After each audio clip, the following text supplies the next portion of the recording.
This talk came about last year when the Umatilla Indian Nation invited me to deliver the opening keynote address to a large summit held between the Pacific Northwest tribal leaders and the U.S. Environmental Protection Agency, EPA.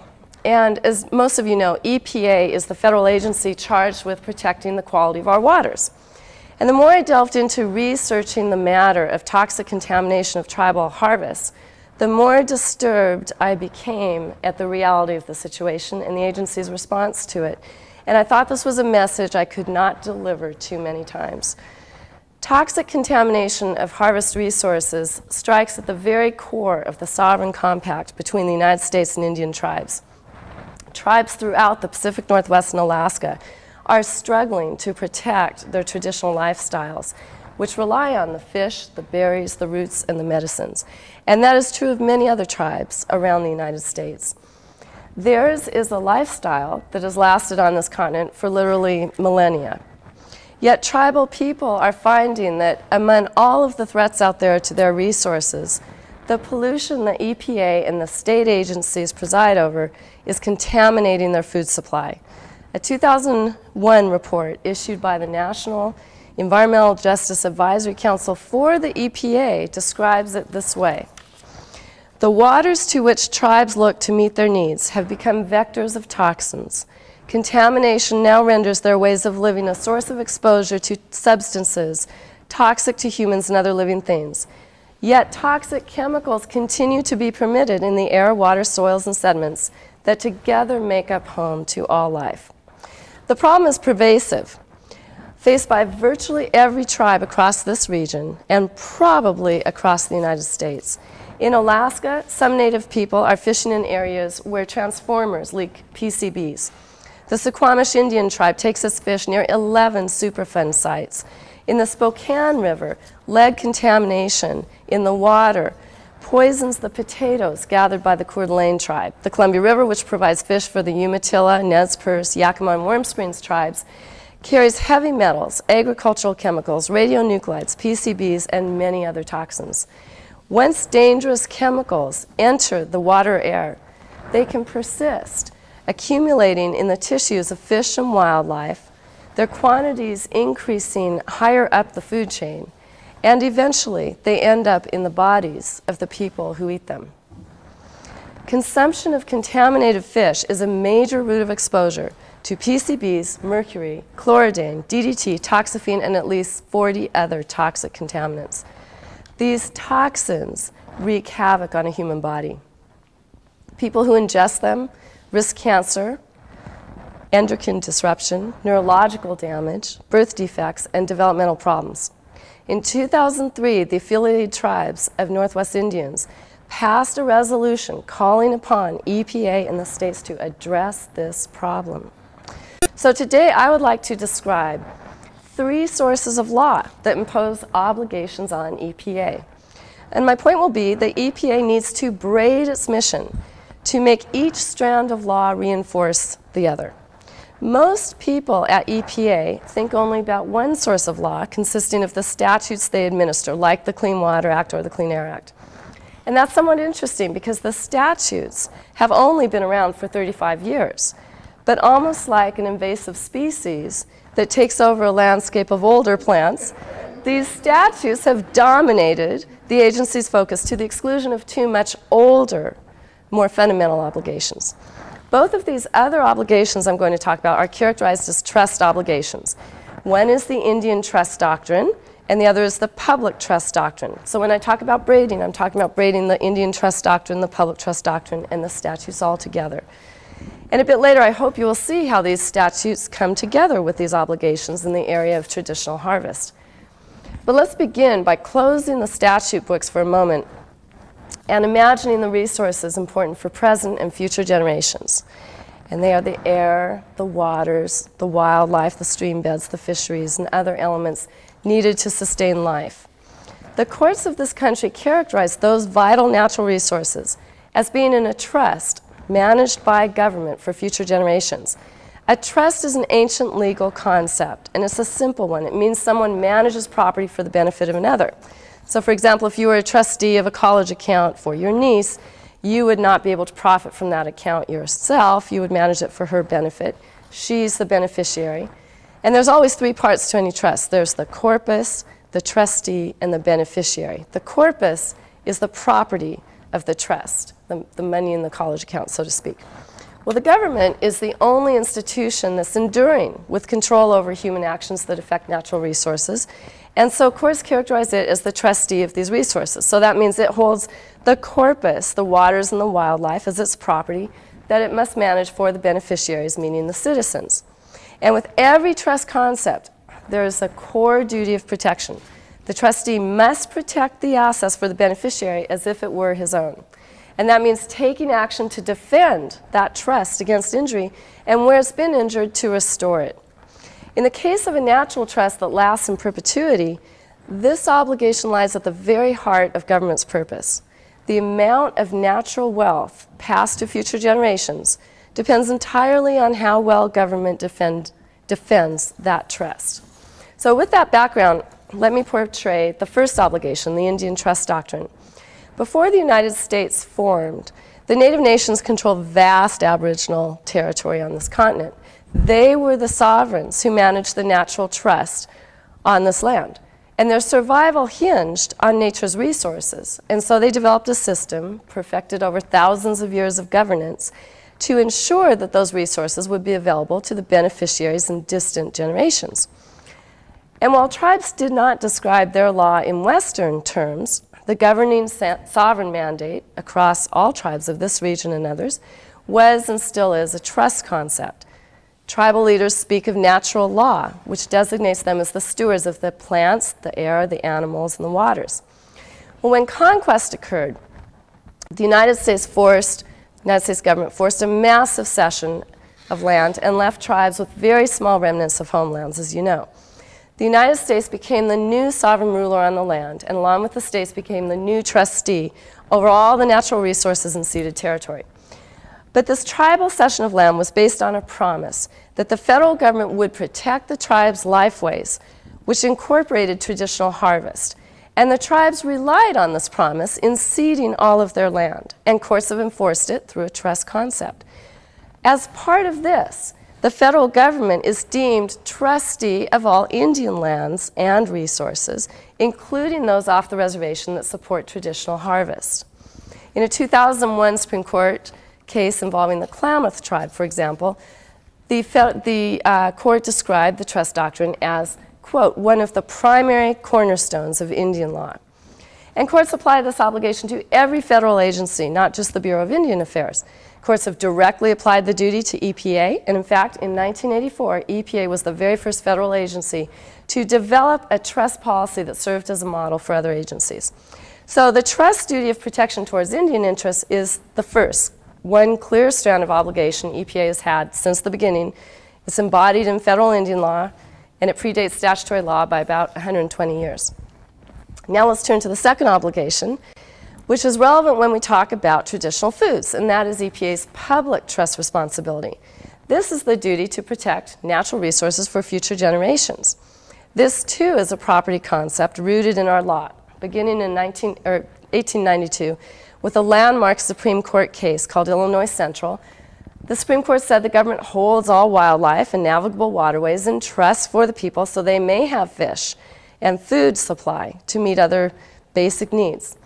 The public trust doctrine is therefore the first and oldest environmental principle of this nation, and is such a fundamental doctrine of government that it precedes this country reaching back to literally Justinian times. Professor Charles Wilkinson, who once taught here, has traced the doctrine to the ancient societies of Europe and the Orient, Africa, Muslim countries, and Native America. And as he puts it, the real headwaters of the public trust doctrine arise in rivulets from all reaches of the basin that holds societies of the world. Now you might wonder, who in our government is responsible for carrying out this public trust obligation that's been around since Justinian times?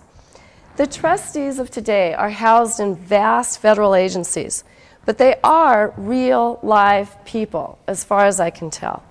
At the federal level, EPA is one of the agencies in charge of our natural trust. EPA is not like the Social Security Administration or the Internal Revenue Service or such. EPA does not deal with just transitory human economic relationships. As public trustees, EPA officials are charged with protecting the crucial survival resources of this nation, the fish, wildlife, water, and air. They are in the highest calling of government. They are trustees of nature's trust. So I said I would describe 3 strands of obligation the EPA has. And we covered the Indian Trust Doctrine and we covered the Public Trust Doctrine. The third is statutory law. The environmental statutes passed in the 1970s were passed with the highest aspirations. They were passed as tools to allow these government trustees to restore the natural trust. Consider the opening words of the Clean Water Act. Section 101 says, and this is a direct quote, "It is the national goal that the discharge of pollutants into the navigable waters be eliminated by 1985. Section 402 of the statute does allow permits to pollute, but Congress designated this permit system to be a transition tool to achieve the goal of no pollution by 1985. Permits were to be temporary. The entire permit was, and still is in fact called, the National Pollution Discharge Elimination System. Industry was supposed to use the time during which it held a permit to transition to a pollution-free state by employing the new technology that was coming out. That act was supposed to be technology forcing in order to achieve zero discharge by 1985. But here we are in 2007, 20 years or more after we were to have pollution-free rivers. And pollution is threatening the wild food supply of native nations and the nation as a whole. How could this have happened? The reason is that the permit system was taken off course early on and has never been steered back on course. Rather than phasing out permits, EPA has enshrined them. Even though the Clean Water Act says that a permit shall only last 5 years, industry now expects to keep its permits. The permits have become the end-all of regulation. When tribes have asked businesses to stop dumping toxic effluent right where they fish, the businesses simply say, "We have a permit to discharge." And if the tribe then goes to state officials or EPA, they hear, "Oh, that business is in compliance because they have a permit." As one tribal analyst told me, it's like a regulatory merry-go-round and you just can't get off. All of the agency's energy is consumed by a permit system that perpetuates this harm. No one is trying to carry out the plain, express congressional intent or the basic duties towards the Indian tribes or the public as a whole. In effect, a statute that was designed to restore the trust is being used to institutionalize continued damage to the trust. Where has that brought us? To a perilous point in time. EPA's own strategic plan issued in the year 2000 warns, a direct quote, "Polluted water and degraded aquatic ecosystems threaten the viability of all living things." And it's a similar story with the Clean Air Act. In 2002, sources emitted 4.6 million tons of air toxics, and EPA's own data indicates that 95% of all Americans now faced an increased risk of cancer just from breathing outdoor air. And what of the interaction between the statutes and the agency's unique trust obligation towards tribes? Even though several early cases said that statutory duties and trust duties are 2 separate obligations, the Justice Department is now arguing that if an agency complies with its general environmental statutes, that is enough to fulfill its unique obligations towards tribes. In essence, the federal trustee is using environmental statutory law as a tool of assimilation. Well, to show how all of this comes to pass in the area of traditional harvest, I would like to highlight the Columbia River tribal fish consumption and the Oregon state water quality standards. This issue demonstrates both the need and the opportunity to braid EPA's 3 strands of obligation together. To understand any traditional harvest issue, of course, we have to begin with the historical context. Until 150 years ago, the tribes of this Columbia Basin were the sole trustees of the fish and the waters. At the core of their governance was this powerful cultural mandate of self-restraint. And even during times of starvation, oral history says that tribal leaders, the trustees, would not allow more harvest than the resource could sustain. Under their stewardship, 10 to 16 million salmon returned to the Columbia every year. As one Indian fisherman said, the Columbia River was a great table where many tribes would come together and partake. When the federal government came to the tribes 150 years ago asking for land cessions, the tribal leaders expressly reserved their rights to continue fishing forever at their fishing grounds off the reservations. The Columbia River Treaty Tribes relied on this promise when they ceded 38 million acres of land in the Pacific Northwest to the federal government. The Supreme Court has recognized this reliance and enforced the treaty rights as easements across the ceded territory. As one Yakima tribal council once described the federal trust obligation that attaches to these rights, he said, "My ancestor who signed the treaty accepted the word of the United States that this treaty would protect not only the Indian way of life for those then living, but for all generations unborn." Those leaders so long ago relied on the promise of protection just so their descendants could take fish. These descendants, the fishermen that caught the fish we are going to eat today, these descendants are the living beneficiaries of the Indian Trust Doctrine. When the tribes ceded their lands, the federal government and the states of Oregon, Washington, and Idaho became the new sovereign trustees of the rivers across ceded territory in the Columbia River Basin. The tribes' direct authority over those resources shrank, of course, but the tribes today, because of their harvest rights, are actually co-trustees of these salmon fisheries, and their fiduciary will to protect the resource has never diminished. The tribal leaders of today, therefore, are on one hand the beneficiaries of the Indian Trust obligation, and on the other hand, sovereign co-trustees of natural resources in their own right. The new federal and state trustees that took jurisdiction over ceded lands 150 years ago were infant governments. We don't often think of them that way, but they were governments that had just come into being. They had no experience at all in managing a natural trust. You might say it was like putting a child in front of a cookie jar. These new trustees allowed unprecedented damage to the resource and indulgence. Federal dams now kill over 90% of some salmon species. Half of the historic range of Pacific salmon has been extirpated, so that the Pacific National Marine Fisheries Service has declared few examples of naturally functioning aquatic systems now remain in the United States.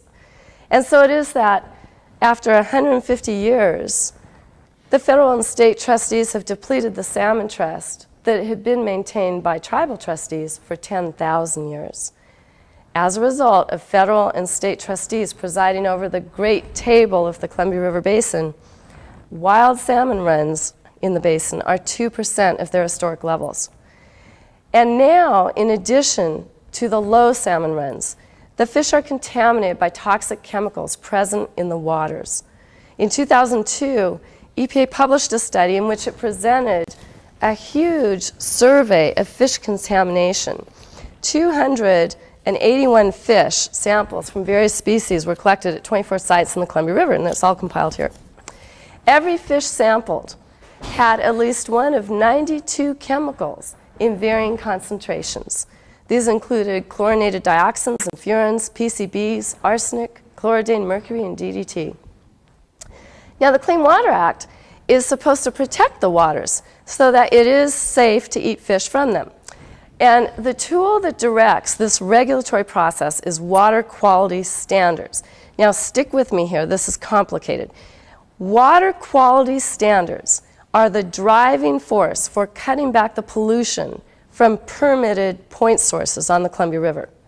And they're also the driving force for cleanup standards at Superfund sites, and they are the driving force to address all the non-point source pollution out there, such as agricultural and urban runoff. Water quality standards are the baseline to which all of the other regulatory tools are calibrated in the Clean Water Act. They are the goals to which the trustee openly aspires in restoring the natural trust. EPA even has this little magnet, which I brought, and you can get it for free, and it says, healthy waters start with water quality standards. So if you want to start protecting people's health and making fish safe to eat again, you begin by establishing stringent water quality standards. And the states are the ones who set these water quality standards, but EPA is in the position of approving or disapproving them. About 3 years ago, Oregon revised its water quality standards, and those standards are still sitting on EPA's desk in Washington, D.C. for a decision to approve or disapprove. Well, in setting those standards, Oregon has to look at the risk to people like you of eating contaminated fish. Now, to assess that risk of eating fish and thereby set water quality standards based on that risk, you have to know how much fish people eat. Is everybody with me on that? Okay. So the fish consumption rate is very important because it drives the water quality standard, which drives all the permits and cleanups, which then determines how clean the waters will be. So how much fish do people actually eat? That is the driving question. And there's a little bit of math here at work. Because the less fish Oregon assumes people eat, the less Oregon will have to clean up its waters. EPA has developed a huge document. It's called it's a methodology document to tell states how to develop water quality criteria. And in doing so, what to assume in terms of how much people eat. And you can read through this. It's fabulous reading. And it's called the EPA Methodology for Deriving Ambient Water Quality Criteria 2000. And in this document, EPA sets a national standard for fish consumption at an average of 17.5 grams fish consumption per day. Well, you all might be wondering, how much is 17.5 grams of fish a day? It's about how much fits on a cracker. This can of tuna holds 170 grams of fish. So according to EPA, there are about 10 servings in this can. Officials in the state of Washington have an even lighter appetite. Their water quality standards have been set to EPA's old assumption, and they haven't revised it. So they are tiered to 6.5 grams of fish a day. So if you are eating a can of tuna in the state of Washington, you would figure it holds 26 servings. Or at least water quality standards won't protect you if you eat any more than that per day. Would you share this can of tuna with 25 other people? In this EPA methodology document, EPA has told states in setting their own water quality standards, they shouldn't defer to this 17.5 average. They should look at local conditions. Anyone who is at all familiar with tribal people in the Northwest know that tribal people consume more than what fits in a tenth of a can of tuna. Salmon is the staple of their diet. It's used for ceremonies. And tribal people consume many other types of fish as well, including lamprey and white sturgeon and rainbow trout and walleye and so forth. So 16 years ago, the Columbia River tribes undertook a study with EPA to determine how much fish tribes actually eat. And this was done so that tribes could go to the state of Oregon and say, here's how much fish we actually eat, and the state of Oregon could protect their fish consumption to the actual levels through water quality standards. Everybody with me on that? Okay. And so the study found, not surprisingly, that tribal fish consumption is far greater than what EPA presumes in the national average. The tribes have clearly said the majority of their people consume up to 389 grams of fish per day, as opposed to 17.5 grams. And that maximum tribal consumption can reach up to 972 grams per day. The EPA follow-up study looked at this consumption and concluded that for some species, higher consuming tribal members face cancer risks that are up to 100 times the risk to general members of the population who consume fish at about once a month. Well, the tribes have been appealing to the states of Oregon and Washington and EPA for years now to protect their water quality that supports the fish. How has Oregon responded? In revising its water quality standards the last time around, it chose to go with the national consumption average. Tribal people will be protected to the extent they eat a daily amount of fish that fits on a cracker. That is what ceding 38 million acres of land across the Columbia River Basin has brought them. A great irony in this is that the state of Oregon has joined with tribes in court to force the federal government to pass more water through the dams to increase fish survival. Yet the state would allow these same salmon to swim in waters that continue to be poisoned by toxic pollution. And while the state of Oregon has given much praise to the Umatilla Nation for restoring fish in this basin after 100 years of extirpation that happened because Oregon water agencies let the river run dry, ironically, the state of Oregon will not protect that restored natural wealth at tribal fish consumption rates. And here we come to a gap between the Indian and non-Indian culture. Because regulators from non-Indian society may not realize the crucial role traditional food plays to harvest to Indian people and to their culture. They may wrongly assume that such harvest is a disposable aspect of Indian life. Let me give you an example of this mindset from another context. In 1991, the U.S. Forest Service developed a program to eliminate a noxious weed across Idaho. And basically, they were going to spray herbicides on the Nez Perce Reservation, where people still gather roots and berries and so forth.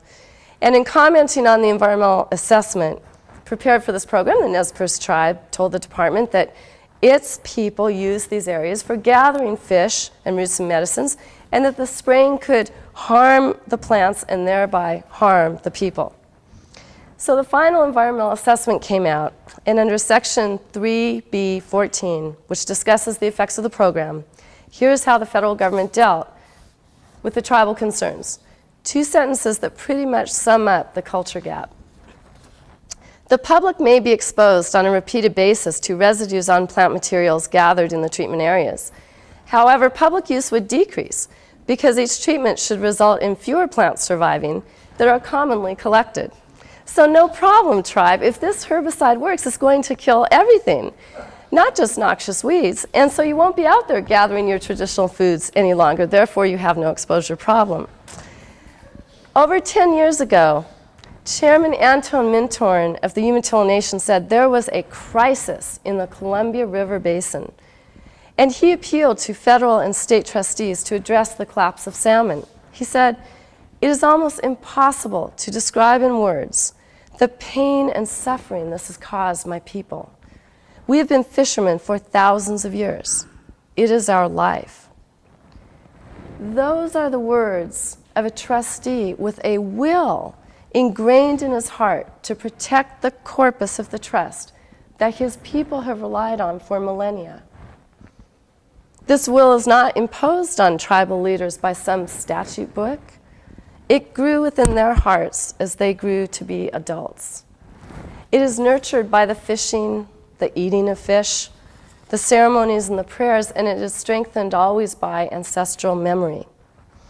The will to preserve these fish is to these trustees second nature. The federal and state trustees lack this cultural embedding of their fiduciary responsibility. Some have never been connected in a personal way with the resource that they are charged with protecting. How many have pulled a fish over the bank, brought down an elk, picked a huckleberry, sipped water directly from a stream? The same industrial society that churns out all of the consumer products that we see in the stores also churns out a mindset. And that mindset makes it hard for people who do not gather food from the environment to even imagine the link between human survival and nature. As an Inuit spokesperson said, "We go out to hunt on the sea ice to put food on the table. You go to the supermarket." The same mindset skews the process of water quality standards. It may be hard for state and federal regulators to realize that, unlike people in the majority society, eating fish is not just a preference for tribal people. Despite the contamination, Indians will continue to fish. It is their culture, their religion, their economy, as it has been for quite literally thousands of years. Professor Catherine O'Neill states it so well. She says, for native peoples of the Pacific Northwest, the various aspects of fishing are constitutive of their identity as peoples. It is only when you recognize that the tribal consumption in the Columbia River Basin will continue as it has for millennia, that you realize the consequences of an inadequate water quality standard. It is regulatory allowance to poison a people. And that choice may be deeply hidden in all sorts of technical jargon, terms that are simply meaningless to the average American. But in real human terms, it means consigning tribal people to poisons such as mercury and DDT and PCBs and 89 other toxins and contaminants now present in the fish they eat. This issue puts the moral essence of the trust obligation directly in the spotlight. For tribal people, the regulatory system ends up in their bodies. So where does EPA stand on this? After all, EPA has that federal trust obligation and was the leader of trust policies back in the 1980s to protect Indian interests. So does it have an approach to protect fish consumption, Indian fish consumption? And surprisingly, though EPA did a huge study on contamination and knows of the problem, it has no policy to require states to protect tribal fish consumption levels. Here's how EPA's thinking translates. And this gets a little tricky. Stick with me on this. There's some numbers involved. It translates fish consumption, the amount of fish you eat, into risk levels that are expressed in cancer cases. Food to cancer cases. It says in this huge methodology document I held up a while ago, states, in setting your water quality standards, you should protect the general population at 10 to the minus 6. That means people ingesting contaminated fish will suffer an increased risk of 1 in a million that they will get cancer. EPA's own study shows that tribal people consume fish at much higher levels and may face a cancer risk orders of magnitude higher, such as 1 in 10,000, which is 10 to the minus 4. EPA's position is, if you protect the majority non-Indian population at 10 to the minus 6, that is good enough, even though it knows that some highly exposed populations, as it calls them, are around 10 to the minus 4. So EPA's trust obligations come down to this.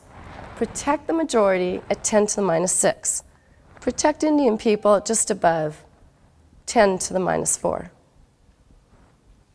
Many would say that's not environmental protection. That's environmental tyranny.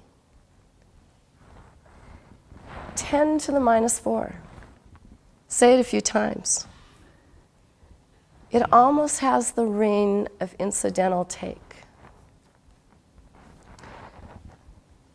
I said earlier that the public trust responsibility really comes together with this Indian trust responsibility when you're talking about traditional foods like fish. And fish is, of course, a vital part of the non-Indian food supply as well. And these days, we hear more and more about the health benefits of fish. We're told to eat plenty of fish to prevent cancer, diabetes, heart disease, and others. So we in the general public are out there looking for lots of fish to eat. But there's a problem. It's hard to find clean fish these days. Over a third of the nation's lakes in the United States are under fish advisories. Roughly a quarter of the nation's river miles are under fish advisories. 100% of the Great Lakes are under fish advisory, and 71% of the coastal waterways are under fish advisory. In 2003, 48 states had fish advisories totaling 3,089. According to EPA's own data, more than half of the fish in the nation's lakes and reservoirs have levels of mercury that exceed safe levels.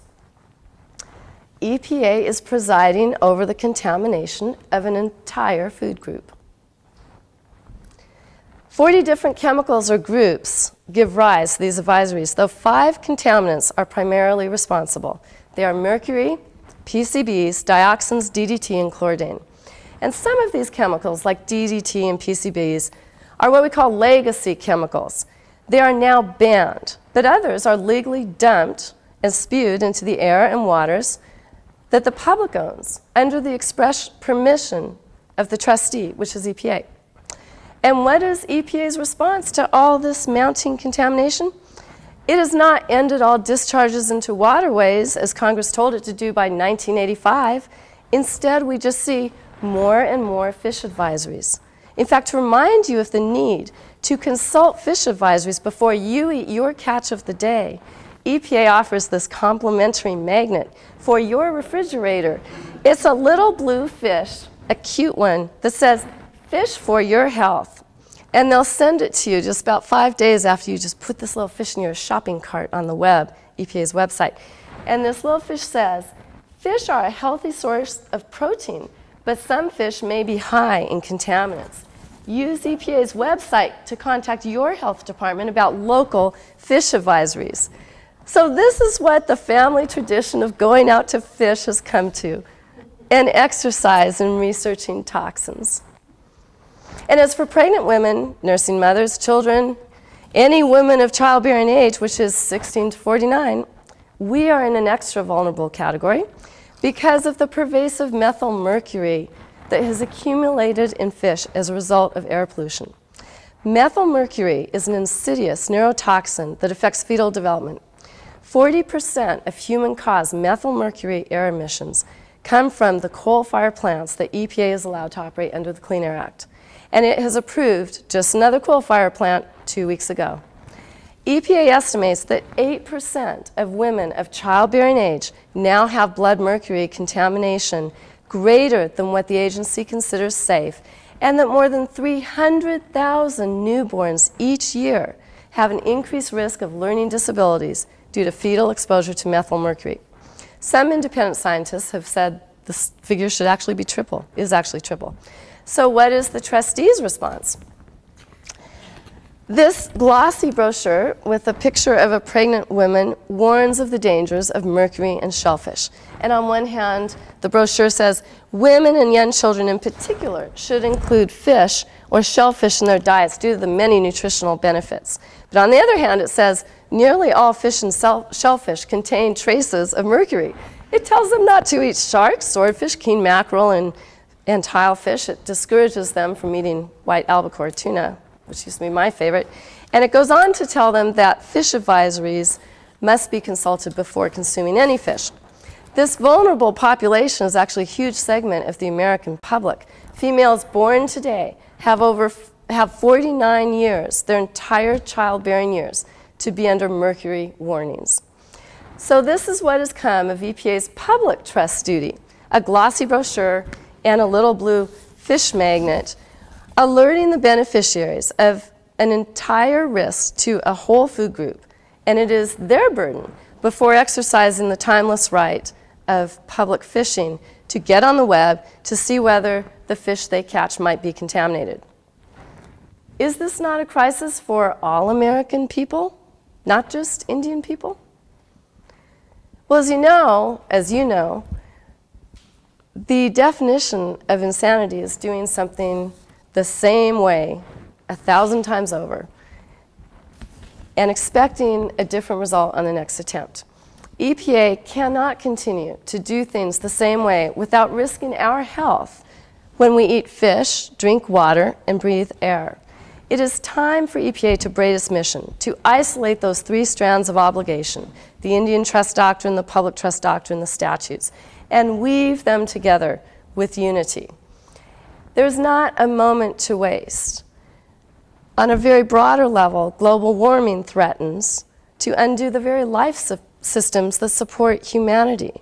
I came across a quote by the leading United Nations climate official just from a couple of years ago. He says, "We are risking the ability of the human race to survive."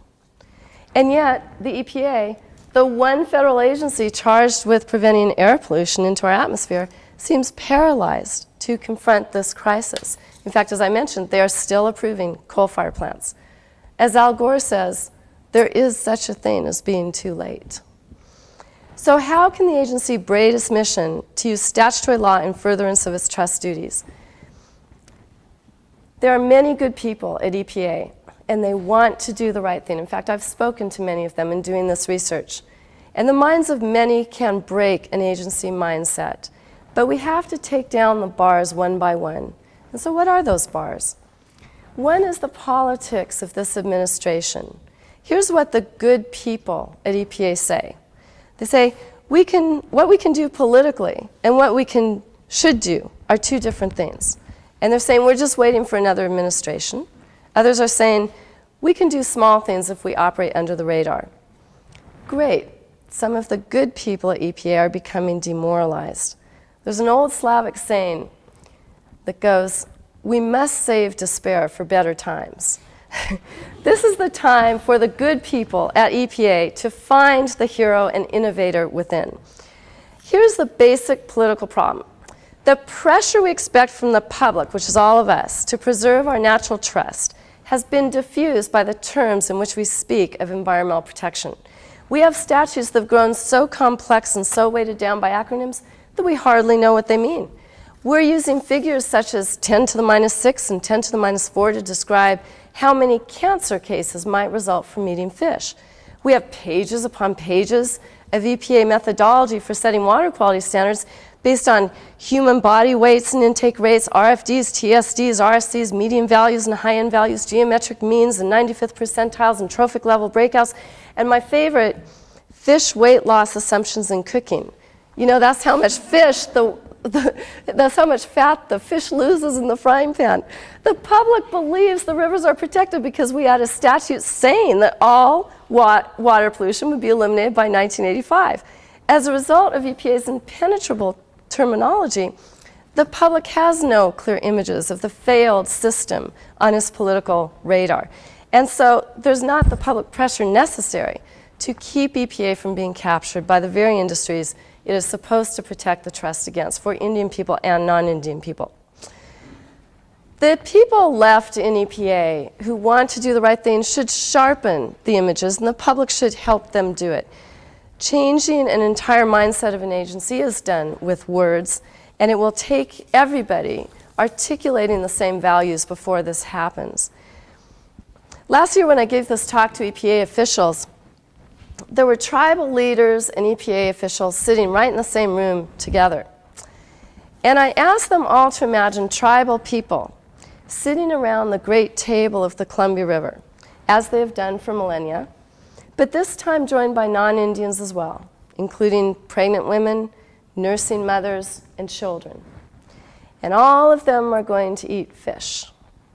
And I said to those EPA officials, imagine that whoever is responsible, whoever's your superior up there, for approving the Oregon water quality standards, asks you personally to deposit environmental toxins on every plate. 76,000 parts per billion of zinc on one, 1,500 parts per billion of arsenic on another plate, 190,000 parts per billion aluminum on another, 787 parts per billion DDT on another. These are actual levels of contamination found in composite fish, published in a report by EPA. And I said point blank, would you deposit those toxins on those plates? It's going to take that kind of image, not the little blue fish magnet, that is going to hold the trustees accountable for protecting the trust. So public, we need to sharpen those images on the radar. A second barrier to change is that EPA feels that it shouldn't hurt business by strongly regulating pollution or forcing cleanups. And this mindset drives the rhetoric that justifies environmental damage. It has come to this. EPA cannot seem to say no to pollution. And so it keeps issuing the same permits. And that's why seafood markets have to display mercury warnings, and little little kids have to download fish advisories before going out to fish today. It's all because the regulators don't say no. But trustees do say no to those who seek to damage the trust. That's the basic job of the trustee, to protect the corpus of the trust for the beneficiaries. The beneficiaries are not the businesses who foul the air. Today, businesses that pollute and poison the trust are called stakeholders by EPA. So you see, the trust responsibility has been turned somewhat inside out. Federal agencies, some of them, do have a mission to protect business. But EPA is a trustee of nature's trust, and it's time to distinguish its role in government from, say, the Small Business Administration. Does that mean EPA should be anti-business? No. EPA should, quite simply, be business neutral. The American system of capitalism is premised on the notion of competition. Industries are bought and traded, they merge and they divide, stocks go up and stocks go down, new businesses are born and old businesses fold every day. Aside from a very few industries designed to protect public welfare, it is not government's job to insulate business from their true costs of operation. Where businesses cannot operate without damaging public assets, they should be replaced by innovative green businesses. And that is why permits under the Clean Water Act were to be issued for only 5 years. Congress wanted the act to be technology forcing. But by protecting the industries that foul the environment, the good people at EPA are strangling the very forces of capitalism that might otherwise steer our economy towards a more sustainable existence. We've learned from the Columbia River Basin that businesses can operate without damaging the trust. Businesses have overhauled their entire chlorine bleaching process, and we've learned that society can carry on quite well with unbleached toilet paper. You know, I think one of the best examples of how far people will go under regulation is seen on an average greenbelt. Have you ever observed the indifferent manner in which dog owners pick up their dog's waste, stuff it in their pockets, and continue the walk, all because of a regulation? If dog owners from all political persuasions can be convinced to do this, surely industry can be regulated to prevent the poisoning of an entire food group. And so the last bar to change, I think, before I conclude, is EPA people think there are not enough resources to carry out the mandates of the statute to protect human consumption of fish. And that's true if the agency keeps doing things the same way it has for 35 years. The aging model still dominating EPA policy is one based on quantitative risk assessment. With every pollution scenario, EPA tries to draw the line at how much pollution will pose an unacceptable risk on society. And EPA consumes vast public resources, imagine what went into this, to justify that line drawing. One just has to look at this fish assessment process to realize how tortured the exercise is. It involves the oddest symbiosis of toxicology and culinary arts with inputs such as type of contaminant, where it is located in the fish, whether the fish is filleted, skinned, or whole, how the fish is cooked, fried, steamed, or boiled, and what part of the fish is consumed, the body weight, sex, and age of the person eating it, everything short of the seasoning you might put on the fish, and I am sure it's in there, I just didn't see it. People, we can't require the beneficiaries to use the best available technology in eating their fish. No matter how hard we try to characterize risk, we cannot avoid nature's simple math. The pollution all adds up. We could send that message to EPA on a magnet. Unfortunately, we can never hope to make sense of why the line is drawn at 10 to the minus 4 or 10 to the minus 6 or any other number. This line drawing mindset always forces us to catch up after the damage is done. And yet we know the EPA is quite capable of banning chemicals without society crumbling. In past years, they've banned DDT, PCBs, CFCs, and consumers didn't even notice. The problem is these bans are the exception, not the rule. But if chemicals can be banned eventually, why not ban them before they cause the damage? The cost of cleaning up pollution is vastly greater than preventing it. Rather than pouring all of the agency's money into an impossible line-drawing exercise, we should prevent toxic pollution in the first place. And this is what the tribes are saying with respect to the toxic water quality standards. EPA doesn't have to wait for a new statute. Taking precautions is fundamental to a trustee role. So in closing, we have arrived at that unthinkable moment in time where entire food groups are contaminated, water carries poisons, global climate heating threatens to destroy literally civilization as we know it. The consequences to society from actions taken by this generation are profound. And somehow fate has delivered all of us in this room, to this moment in time. None of us were here 100 years ago when it was too early to even imagine the destruction around us. And none of us will be here 100 years from now when it will be too late to save what we still have. EPA officials are quite literally the guardians of this trust. Citizens across this land feel the impoverishment of nature, but their destiny and the Indian destiny for now rests with these officials. We need all the wisdom and will we can summon to rise to this moment. But this will and wisdom will not come from the culture that brought us this crisis.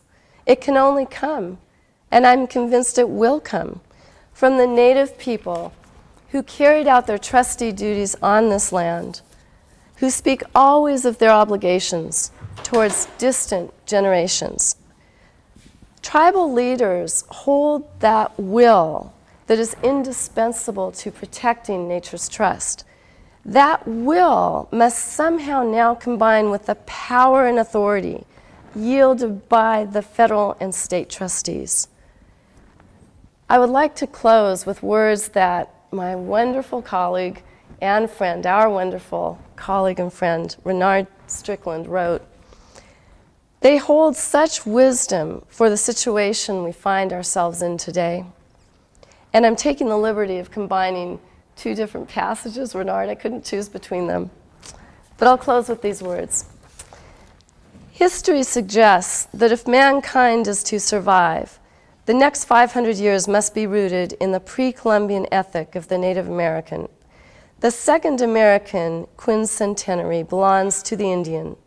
The continuation of the past, the conqueror's exploitation of the earth, can only mean one thing. No one, Indian or non-Indian, will survive. If there is to be a post-Columbian future, a future for any of us, it will be an Indian future. A world in which this time the superior worldview might even hope to compete with, if not triumph over, technology. Thank you very much.